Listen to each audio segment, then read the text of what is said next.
If you played Oblivion, you'll remember the game felt kind of big.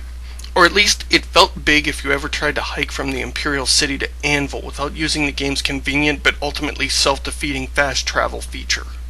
Developer Bethesda claimed the world was about 16 square kilometers, which works out to 4 kilometers on a side. Players sometimes blew 100 hours questing, dungeon diving, and generally exploring this place. But that's pretty tiny compared to World of Warcraft. Other people have measured World of Warcraft and came up with numbers that suggest the place is about 30 kilometers wide and 20 kilometers north to south. Now, keep in mind that most of the space we're looking at here is empty ocean, and the remaining landmass is still plenty large enough for 1,000 players at a time. The whole world, oceans included, comes to very roughly 618 square kilometers. Yeah, with all the expansions, World of Warcraft is one of the larger MMO worlds, but it's still chump change compared to the massive, sprawling wastelands we get in the game Fuel.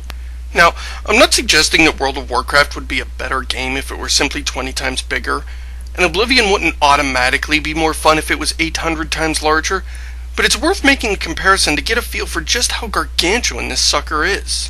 Fuel is a racing game by Team Asobo. It came out in the summer of 2009 and is in the Guinness Book of World Records as the largest game world ever. Personally, I'm not a fan of racing games. I don't like racing. So I'm not really qualified to comment on it as a racing game, but the reviews on Metacritic suggest that the game doesn't really succeed as that. I managed to have a lot of fun with it, but I spent all my time in the free ride mode. After using some cheats to unlock all the helipads and locations, I spent hours cruising around the world and making up my own games. Stuff like, hey, a mountain, how the hell do I get up there? And, a cliff, I am so jumping off of that. And, recreation of the speeder chase from Return of the Jedi. Anyway, Fuel is really huge. 14,000 square kilometers. What's interesting is that it would be impossible to store that much topography on a single DVD. If you look at the world in wireframe mode, you can see that the terrain is a massive grid made up of half-meter squares. Let's say you wanted to fill in that grid with data. Well, the world is 118 kilometers on a side, so with each grid square being half a meter, the world would be, 236,000 squares on a side, which comes out to 55,696,000,000 total squares for the whole world. Now, each of those squares needs a few bytes of data to describe how high it is and what the surface looks like and what sort of grass might be growing there. My decades of experience as a programmer has given me the ability to pick out an arbitrary guess and make it sound plausible. In this case, I'm going to say 6 bytes per square.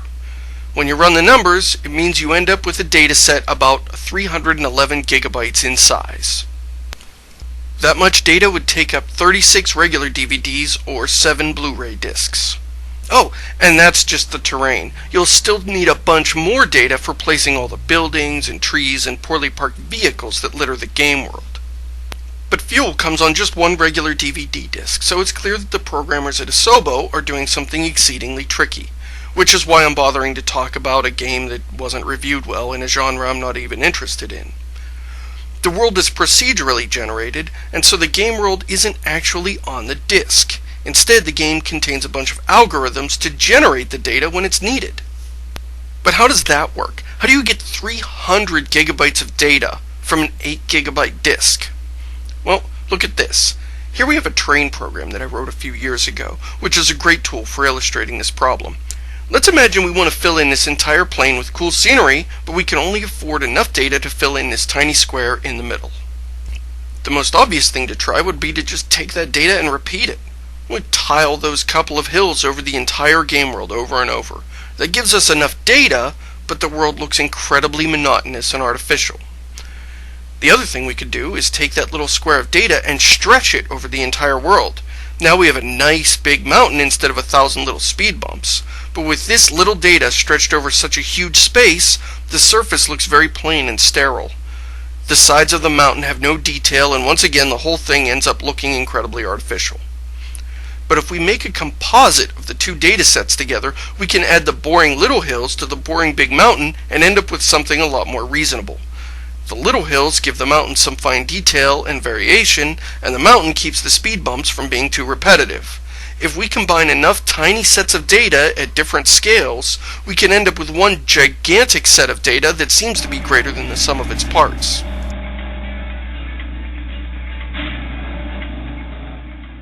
Which leads to the crucial question: if this technology is so great, then why doesn't anyone care? Why didn't this game sell? From reading reviews by people who actually understand and care about racing games, it sounds like Asobo innovated and maybe even reinvented large-scale world building, while at the same time they fumbled on the basics and failed to produce a game people actually wanted to play. You can sometimes get away with wowing people with a bland game riding atop fancy new technology. Just look at almost everything id Software has ever done. But technology can only get you so far, and the thrill of a world with no walls isn't enough to make up for the lack of satisfying gameplay. Again, I'm not a racing fan here, and I'm just repeating what I've read. Another important point is that while a massive procedural world is a brilliant innovation, this wasn't really the genre that needed it.